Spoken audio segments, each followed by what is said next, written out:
जैसा कि किसान भाइयों, आलू बुआई का समय बहुत नज़दीक आ चुका है। लगभग मान के चलिए 1 महीने के आसपास आलू बुआई का समय बचा हुआ है। इसके बाद आलू बुआई का काम बहुत तेज़ी के साथ शुरू हो जाता है। तो जो किसान आलू की खेती करते हैं उनके मन में एक सवाल रहता है, इस बार कौन सी खाद डाली जाए। जो रासायनिक खाद हो, चाहे डीएपी हो, चाहे सिंगल सुपर फास्फेट हो, चाहे एनपीके हो, 12-32-16 हो, कोई भी खाद हो। मार्केट में तो बहुत सारी खादें हैं, लेकिन इस समय जो खाद मार्केट में आ रही हैं उसका जो शॉर्टेज चल रहा है, डिमांड काफ़ी ज़्यादा है, मार्केट में खाद मिल नहीं रही है। बहुत से किसान ऐसे हैं कि वहाँ पर खाद पहले से लगा लिए हैं, लेकिन जो किसान अभी खाद नहीं लगा पाए हैं, हमारे बहुत सारे किसान ऐसे हैं कि धान की कटाई होगी, जब वो बेचेंगे, आलू बेचेंगे, कोल्ड स्टोर में रखा हुआ है, तभी खाद वहाँ पर ले पाएंगे।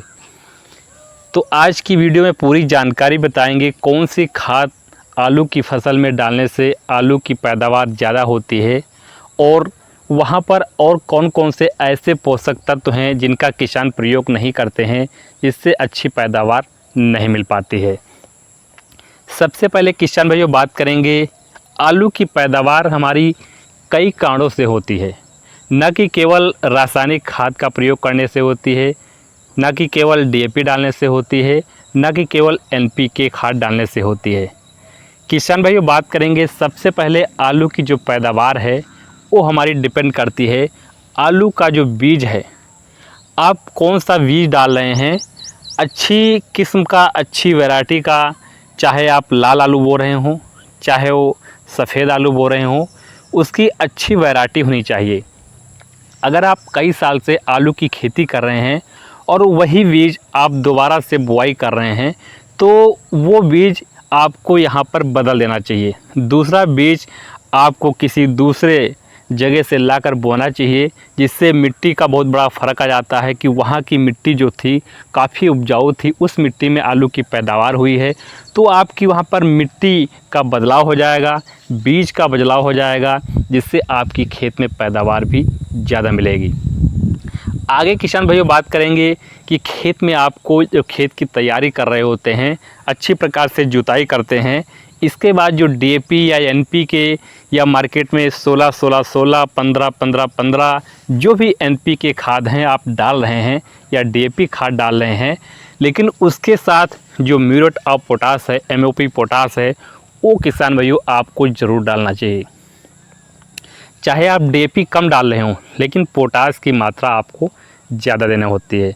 पोटास के कारण ही हमारी आलू की फसल में बहुत प्रकार के रोग लग जाते हैं। आलू की अच्छी पैदावार के लिए जो आप रासायनिक खाद का प्रयोग कर रहे हैं, उसकी जगह किसान भाइयों अगर जैविक खादों का संतुलित मात्रा में इस्तेमाल अगर कर लेते हैं, जिसमें पोटेशियम यानी पोटास की मात्रा, फास्फोरस की मात्रा अधिक हो, खासकर कंदों के विकास के लिए खेत की मिट्टी की जांच करवानी बहुत ज़रूरी होती है। बहुत से किसान के खेत में खाद भी डालते हैं, बहुत सारे रासायनिक खाद डालते हैं, बहुत सारे सूक्ष्म पोषक तत्वों की पूर्ति भी करते हैं, लेकिन अच्छी सी पैदावार किसान भाइयों नहीं मिल पाती है। कई कारण होते हैं, खेत की मिट्टी अच्छी नहीं है, उसमें किस चीज़ की कमी है उसके अनुसार किसान भाई नहीं डाल पाते हैं। तो मिट्टी की जांच करवाना बहुत ही ज़रूरी होता है। हमारे वैज्ञानिक, हमारे विशेषज्ञ की सलाह भी यही रहती है कि मिट्टी की जांच आपको कराना चाहिए। दूसरी किसान भाई बात करेंगे, जैविक और रासायनिक खादों का मिश्रण किस प्रकार से आपको यहाँ पर डालना चाहिए। अगर आपके क्षेत्र में जानवर किसान पालते हैं तो वहाँ पर आप देखते होंगे गोबर की जो कंपोस्ट खाद है, सड़ी हुई खाद है, तो उसको लगभग आप 5 बीघे में 2 ट्राली या 3 ट्राली, जिस समय आप हो सके उस हिसाब से आपको गोबर की सड़ी हुई कंपोस्ट खाद जो होती है वो डालना चाहिए। उसमें किसी प्रकार का जो हमारी आलू की फसल में रोग लग जाते हैं, रोग लगने के चांस बहुत ही कम हो जाते हैं। और बात करेंगे पोटास की, तो आलू की जड़ों के विकास के लिए, अच्छे आकार के लिए पोटास बहुत ही ज़रूरी होता है। प्रति एकड़ 600 किलोग्राम आप जो जैविक पोटास होती है उसका किसान भाइयों प्रयोग कर सकते हैं, जिससे आलू के जो कंदों का आकार है बहुत तेज़ी के साथ बढ़ता है। सुडौल आलू बैठता है, उसमें किसी प्रकार का चेचक, किसी प्रकार का रोग, किसी प्रकार का दाना, किसी प्रकार का कुछ उसमें देखने को नहीं मिलता है।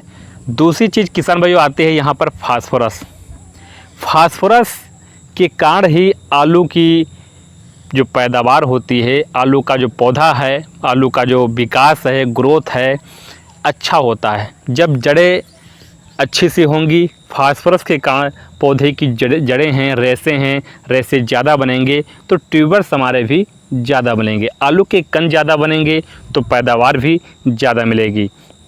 तो इसके लिए आपको 3 टन वर्मी जो कंपोस्ट आती है, फास्फोरस सबसे इसमें ज़्यादा होता है, उसको आपको प्रति एकड़ के हिसाब से 3 टन प्रति एकड़ के हिसाब से आपको वर्मी कंपोस्ट खाद जो होती है वो डालना चाहिए। जिससे यहाँ पर अगर रासायनिक खाद आप न के बराबर डालते हैं, बहुत कम डालते हैं, तब भी अच्छी सी पैदावार वहाँ पर किसान भाइयों होती है। तीसरी चीज़ किसान भाइयों आती है हमारी नाइट्रोजन। नाइट्रोजन की आवश्यकता तो पौधे की शुरुआती जो वृद्धि होती है उसके लिए होती है, तो इसकी आधी मात्रा खेत की तैयारी के समय आपको डाल देना चाहिए। हमारे क्षेत्र में बहुत सारे किसान ऐसे हैं कि आलू की बुआई करते समय यूरिया यानी नाइट्रोजन का प्रयोग नहीं करते हैं, लेकिन कुछ मात्रा किसान भाइयों आलू की जब आप बुआई करते हैं डीएपी खाद डालते हैं उसके साथ भी दे देना चाहिए।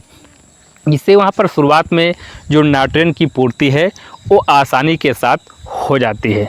बाकी आधी जो मात्रा है पहले पानी के बाद या दूसरे पानी के बाद आपको मात्रा देनी चाहिए। उससे हिसाब से किसान भाइयों अगर आप प्रयोग करते हैं तो अच्छी प्रकार से वहाँ पर जो कंद हैं विकास करेंगे, पौधा अच्छी प्रकार से ग्रोथ जरूर करेगा। अब हम बात कर लेते हैं एनपीके खाद जो होता है उसका अनुपात आप किस प्रकार से डालना चाहिए। इसमें एनपीके खाद का मतलब क्या होता है, नाइट्रोजन, फास्फोरस और पोटास, इसकी संतुलित जो मात्रा हमारी होती है किस प्रकार से काम करती है। शुरुआती स्टेज पर आप देखते होंगे जब पत्तियां बहुत तेज़ी से बढ़ती हैं तब नाइट्रोजन की सबसे ज़्यादा ज़रूरत होती है, सबसे अधिक मात्रा में तभी आवश्यकता होती है जब पत्तियां बहुत तेज़ी के साथ वहां पर ग्रोथ कर रही होती हैं। पौधों को बढ़वार के लिए, पौधे की जो हरापन है उसको लाने के लिए सबसे अच्छा काम होता है नाइट्रोजन, यानी सबसे अच्छा अहम रोल निभाता है यूरिया। तो इसकी आधी मात्रा आपको दे देना चाहिए। दूसरे महीने से कटाई के 2 हफ्ते पहले आलूओं का सही आकार और पोटास का जो आप कॉम्बिनेशन डालते हैं उसके लिए सबसे अच्छा काम करता है किसान भाइयों। उस समय पोटास सबसे ज़्यादा अहम रोल निभाता है। पोटास की अगर वहाँ पर कमी हो जाती है तो आलू में चमक है, आलू में शाइनिंग है, आलू का आकार है छोटा रह जाता है। तो इसके लिए किसान भाइयों सबसे अच्छा वहाँ पर होता है कि आपको पोटास की पूर्ति ज़रूर करना चाहिए। पौधे के विकास के लिए जड़ों के पास मिट्टी चढ़ाना बहुत ज़रूरी होता है। कभी कभी देखते होंगे आलू हमारा आप मशीन से बुआई करते हैं, ऑटोमेटिक मशीन से बुआई करते हैं, कुछ हमारे किनारे रह जाते हैं, कुनियाँ रह जाती हैं, तो हाथ की सहायता से बुआई करते हैं। कभी कभी ऐसा होता है आलू का जो गुठिया होता है, जो बीज होता है, वो किनारे हो जाता है और उसको किनारे जब हो जाता है तो उसी हिसाब से आपको थोड़ी सी मिट्टी वहाँ पर चढ़ा देना चाहिए। अगर गुठिया जो बीज है खुला रहेगा, किनारे पौधा होगा, तो जो जड़ें फैलेंगी उसको पर्याप्त जगह नहीं मिल पाएगी। पर्याप्त जगह न होने के कारण पौधा हमारा अच्छी प्रकार से विकास नहीं कर पाता है। तो उसको मिट्टी आपको ज़रूर थोड़ा सी चढ़ा देना चाहिए। दूसरी चीज़ किसान भाई आती है ह्यूमिक एसिड। यह जड़ों के विकास के लिए बहुत ही अच्छा होता है। होता क्या है किसान भाइयों, कभी कभी हमारी फसल में ऐसा हो जाता है कि आलू शुरुआत में तो अच्छा चल रहा है लेकिन कुछ समय के बाद वहाँ पर जड़ों का विकास अच्छे प्रकार से नहीं हो पा रहा है। कोई भी कारण रहा हो, पानी लेट रहा हो, खाद अच्छी प्रकार से ना मिल पाई हो, सूक्ष्म तत्व पोषक तत्वों की कमी हो, तो इसके लिए किसान भाइयों एक ह्यूमिक एसिड आता है 98% वाला, उसको आपको किसान भाइयों डालना चाहिए। आलू की बम्पर पैदावार के लिए सबसे ज़्यादा अच्छा अहम रोल निभाता है। जड़ों का जब विकास ज़्यादा होगा तो वहाँ पर जो कंद हैं, जो ट्यूबर्स हैं, ज़्यादा बनेंगे। और जिंक जैसे होती है, सूक्ष्म पोषक तत्व होते हैं, आलू के अच्छे विकास के लिए सबसे ज़रूरी होती है। जब आप पहला खाद यूरिया के साथ डालते हैं तो उसमें जिंक की मात्रा है, सल्फ़र की मात्रा है, कुछ मिला देना चाहिए, जिससे जो भी सूक्ष्म पोषक तत्व होते हैं, छोटे छोटे पोषक तत्व होते हैं, उनकी पूर्ति हो जाती है और वहाँ पर जो पौधा हमारा है अच्छी प्रकार से विकास करता है, अच्छे प्रकार से ग्रोथ करता है। तो ये किसान भाइयों आलू की फसल के लिए सबसे ज़रूरी खाद मैंने बताई है, रासायनिक खाद है, वर्मी कंपोस्ट खाद मतलब गोबर की सड़ी हुई खाद। इस हिसाब से अगर वहाँ पर डाल देते हैं तो वहाँ पर अच्छी प्रकार से जो खाद की मात्रा है वो मिल जाती है, जिससे वहाँ पर अच्छी प्रकार से आलू का पौधा विकास करता है। जब विकास करेगा तो पैदावार भी अच्छी मिलेगी। दूसरी चीज़ किसान भाइयों आती है कि आलू के जो कंद हैं उसको बढ़ाने के लिए किसान भाई बहुत प्रकार के टॉनिक, बहुत प्रकार के पीजीआर का प्रयोग करते हैं, लेकिन समय के अनुसार किसान भाइयों करना चाहिए। उसके अगर पहले भी कर देते हैं तब भी वहाँ पर लाभ की जगह हानि देखने को मिल जाती है, अच्छा सा विकास नहीं हो पाता है। समय पर किसान भाइयों जरूर प्रयोग करना चाहिए। बात कर लेते हैं पोटास की। आलू के कंदों को बढ़ाने के लिए, विकास के लिए पोटास बहुत ज़रूरी है। म्यूरेट ऑफ पोटास MOP का विकास जड़ों के पास मिट्टी में करके जो कंदे होते हैं उसको आकार के बढ़ाने के लिए सबसे अहम रोल निभाता है पोटास, म्यूरेट ऑफ पोटास। तो इसका प्रयोग किसान भाइयों काफ़ी अच्छी मात्रा में करनी चाहिए। अगर NPK खाद डाल रहे हैं तब भी किसान भाइयों अगर पोटास वहाँ पर कम है, पोटास की मात्रा कम है, तो पोटास आपको ज़रूर ज़्यादा डालना चाहिए। चाहे आप DAP डाल रहे हो तब भी किसान भाइयों आपको पोटास की मात्रा ज़्यादा ही डालना चाहिए। जितने भी रोग हैं, जितने भी वहाँ पर विभिन्न प्रकार के रोग लगते हैं वो पोटास के कारण ही लगते हैं। आलू की पैदावार पोटास के कारण ही कम रह जाती है, पोटास की मात्रा ज़्यादा होनी चाहिए। तो वहाँ पर फास्फेट है, बोरान है। बोरान जो आलू की गुणवत्ता है, रंग है, चमक है, उसको आकार अच्छा बनाने के लिए, क्वालिटी मेंटेन करने के लिए बोरान भी अच्छा काम करता है।